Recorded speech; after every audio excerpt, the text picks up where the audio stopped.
Merci de nous rejoindre pour cette deuxième partie du 14-15 de Radio J. Tout de suite, c'est l'heure du grand entretien. Bonjour Jean-Éric Brana. Bonjour. Et merci d'avoir accepté notre invitation cet après-midi. Vous êtes maître de conférence à l'université Paris 2 Panthéon-Assas et vous avez fait paraître à l'automne Joe Biden, l'homme qui doit réparer l'Amérique aux éditions du Nouveau Monde. Les images de la prise d'assaut du Capitole hier soir, Jean-Éric Brana, ont suscité évidemment une onde de choc aux États-Unis, mais aussi dans une grande partie du monde. Que nous disent ces images d'insurrection de l'État de la nation américaine ? Elles nous disent, en effet, vous avez raison de poser la question comme ça, elles nous disent que la nation américaine est bien malade, puisque on a assisté à un assaut sans précédent face au temple de la démocratie, et on se demande comment ça a pu être possible, comment les Américains qui sont si respectueux de leurs lois et de leurs institutions, et qui vénèrent quasiment leur constitution, ont pu en arriver jusqu'à violer ce temple de la démocratie qui est le Congrès américain. Elles nous disent aussi que ce président, décidément, était hors du commun et a fait toutes les transgressions, puisque au moment même où le Congrès se réunissait pour adoubler le prochain président des États-Unis, à cet instant même, donc, le président rappelait qu'il ne céderait pas, qu'il ne reconnaîtrait pas sa défaite et appelait carrément en creux à foncer sur le Congrès pour renverser cette élection. C'est tellement stupéfiant que les mots ont manqué à la plupart des observateurs hier. Aujourd'hui, c'est la réprobation générale et c'est vrai qu'on n'aurait jamais cru vivre une chose pareille de notre vivant. À l'échelle de l'histoire américaine, Jean-Éric Brana, c'est évidemment un événement sans précédent. C'est sans précédent et on va le comparer avec quoi ? Avec deux événements qui se rapprochent de cela, c'est-à-dire deux attaques contre le Congrès. La première, c'est en 1812, mais c'est une attaque de l'anglais, de l'ennemi anglais, alors que la Révolution a eu lieu quelques années auparavant. Donc c'est une attaque de l'extérieur. Et la seconde, c'est le 11 septembre, où le Congrès faisait apparemment partie des cibles, mais au final était préservé. On pense à l'avion qui s'est écrasé en Pennsylvanie. Dans l'imaginaire américain, ce sont ces deux événements qui ressortent, puisque le Congrès, sinon, a été préservé de toute attaque. Jean-Éric Brana, comment Joe Biden pourra-t-il réparer ces fractures américaines, pour reprendre le titre de votre livre ? C'est une vraie difficulté. C'est vrai que l'Amérique est fortement blessée aujourd'hui. Il va falloir à la fois rassurer ceux qui sont dans l'autre camp et qui se demandent si ce Joe Biden n'est pas un ennemi pour eux, puisque Donald Trump leur a répété tant et maintes fois, et en même temps ne pas faire peur à son camp si jamais on tend la main aux républicains. Donc c'est très compliqué, mais Joe Biden est un homme d'expérience. Il a fait 36 ans de carrière au Sénat, plus 8 ans de vice-présidence. Il connaît les rouages de cette Assemblée, le Sénat, par cœur. Il a été biberonné à la démocratie américaine, au compromis aussi, qui était une façon plus ancienne de faire de la politique, et c'est bien là-dessus qu'il va s'appuyer. Il a d'ailleurs déjà annoncé qu'un de ses objectifs était de restaurer cette démocratie américaine, par exemple en ne gouvernant pas par décret comme l'a fait Donald Trump, et en rendant au Congrès son droit de délibération et son droit de décider des lois du pays. Politiquement, est-ce que Donald Trump est cet après-midi plus seul que jamais, à la fois au sein de son administration, et les regards étaient évidemment tournés hier soir vers son vice-président Mike Pence, mais aussi au sein du Parti républicain ? Oui, Donald Trump est totalement seul, même au moment où on parle, mis à part ses derniers conseillers les plus proches et sa famille, et quelques groupuscules genre QAnon qui le soutiennent mordicus. Bien sûr, il y a un culte de Trump, et parmi les électeurs, il a toujours une grande audience, mais dans l'appareil politique, aujourd'hui, tout le monde se détourne de lui, parce que personne n'a compris comment on en a pu arriver là, et comment il a pu ainsi souffler sous les braises. Il y a déjà d'abord eu des démissions dans son administration, et il y en aura d'autres, et puis surtout la certification de l'élection de Joe Biden a été menée à son terme, et même plus largement que ça n'avait été prévu, puisque certains qui avaient juré de s'y opposer, finalement ont fait machine arrière de peur d'en payer le prix au plus fort dans les années qui viennent. Est-ce que cette nuit insurrectionnelle aura des conséquences, selon vous, sur l'avenir, au moins à court et moyen terme, du Parti républicain ? Assurément, on voit bien que le Parti républicain est fracturé. On le voyait depuis quelques jours imploser de l'intérieur avec différents leaders qui essaient de faire avancer leur bille. Vous savez, les élections américaines reviennent tous les 2 ans. Dans 2 ans, on recommence avec les élections de mi-mandat où le Congrès est renouvelé 100% pour la Chambre des représentants et un tiers pour le Sénat. Et puis surtout, dans 4 ans, c'est à nouveau une présidentielle. Et après la mainmise aussi forte de Donald Trump, évidemment, les leaders se sentent aujourd'hui libérés d'un poids avec le départ de Donald Trump et vont s'entre-déchirer. Alors cet événement ce soir précipite encore plus le Parti républicain parce qu'on aurait pu penser que l'ombre de Trump aurait pu dominer encore pendant quelques années et avec cet événement, ça semble s'éloigner cette perspective également. Donald Trump va certainement sortir encore plus rapidement de la scène. Le Trumpisme est en train de s'écrouler, ce qui veut dire que très vite le Parti républicain doit se reconstruire et va se reconstruire.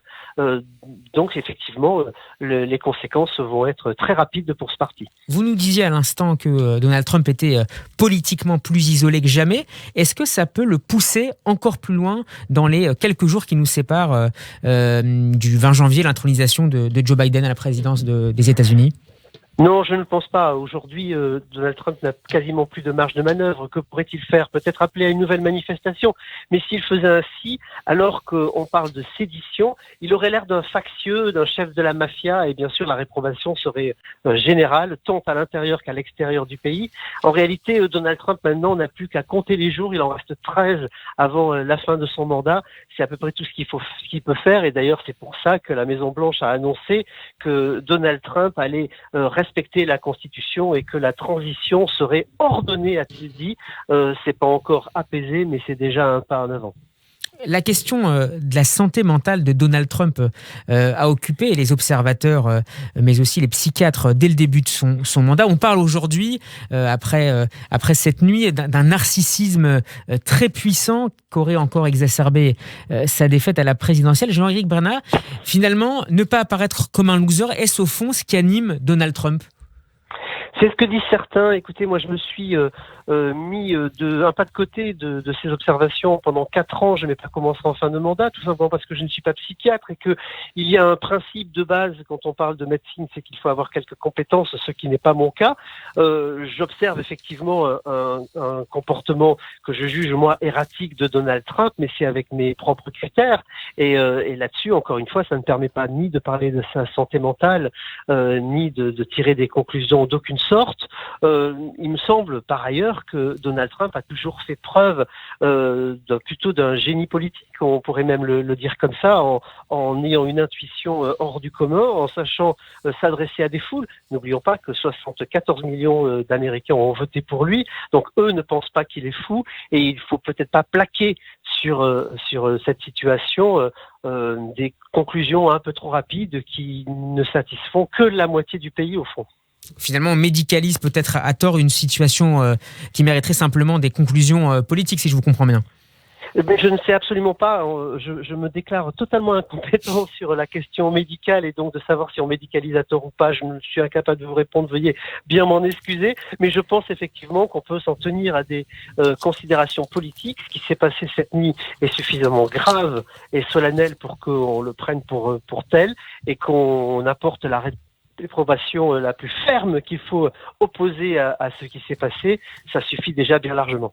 Alors, Donald Trump a promis ces dernières heures une transition ordonnée, mais les questions sont nombreuses. Comment peut se passer la passation de pouvoir le 20 janvier prochain ? Est-ce que, par exemple, il sera tout simplement aux côtés de Joe Biden ? Eh bien, c'est la question à $10,000, on va dire, aux États-Unis. Minimum, oui, au moins, oui. Personne ne le sait en réalité. Alors, est-ce que transition ordonnée veut dire que il sera là jusqu'au bout et tout sera respecté ?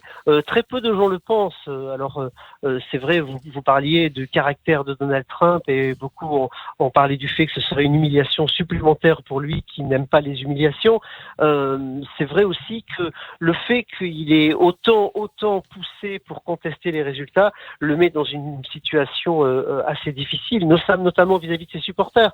Il a toujours un paquet de supporters derrière lui qui est conséquent, très important, et s'il veut le transmettre, ne serait-ce qu'à ses enfants ou à ses proches ou à d'autres partisans, il faut les ménager. Or, en se retrouvant à côté de Joe Biden et d'autres anciens présidents ce jour-là pour passer le pouvoir de façon pacifique du 45e au 46e président, eh bien, il les décevrait. Et pourtant, c'est ce qu'on attend dans la démocratie américaine, tout comme Adams avait passé le pouvoir à Jefferson, son opposant. C'était la première fois dans l'histoire américaine et dans l'histoire du monde où le pouvoir se transmettait de façon pacifique d'un homme vers son opposant.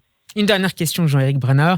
La question de la sécurisation de cet événement du 20 janvier se posera également sans aucun doute. Et à vrai dire, on est assez étonné, vu de France, par la relative liberté de mouvement qui a été laissée hier soir aux manifestants. Pourquoi, selon vous, la police n'est-elle pas intervenue à la fois plus vite et peut-être plus fort pour empêcher, par exemple, l'intrusion dans le bureau de la présidente de la Chambre des représentants, la démocrate Nancy Pelosi ? Vous voyez, j'étais à $10 000 sur votre question précédente. Celle-là, je ne sais pas combien la mettre parce que, effectivement, on est dans des sommes exponentielles, là.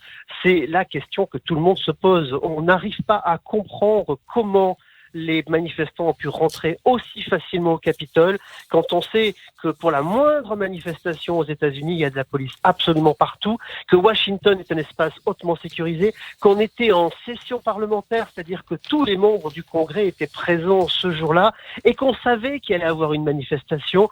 Où était la police? C'est vraiment la question. Alors vous avez raison, là, maintenant on se pose la question aussi de la passation de pouvoir, de l'investiture du 20 janvier, sachant que le nouveau président sera présent et que certains ont promis que jamais il ne serait président. Alors dans un pays qui a 340 millions d'armes, on peut tout imaginer et on espère que la police aura trouvé d'ici là les moyens de sécuriser le Capitole et ses environs. Et on l'espère avec vous. Merci beaucoup Jean-Éric Brannard d'avoir été mon invité. Je rappelle le titre de votre dernier livre, Joe Biden, l'homme qui doit réparer l'Amérique, paru aux éditions du Nouveau Monde. Bel après-midi à vous et à bientôt. Bel après-midi.